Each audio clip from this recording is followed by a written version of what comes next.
This car doesn't just go fast, like it completely changes what speed feels like. This is the Rimac Nevera, one of the fastest cars ever built. The Nevera uses 4 electric motors, one for each wheel. This allows precise control of power.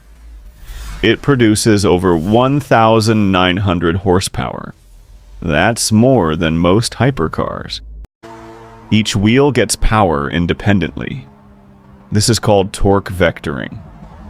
It improves grip, cornering, and stability. This is why it's extremely fast in real conditions. The Nevera uses a large high-performance battery pack.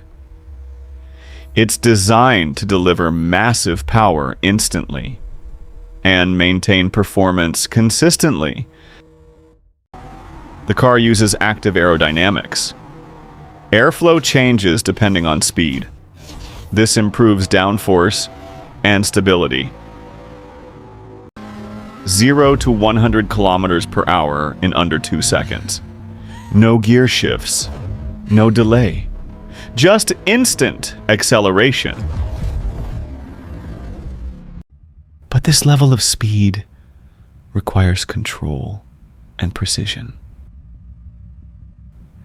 It's not just fast, it's extreme.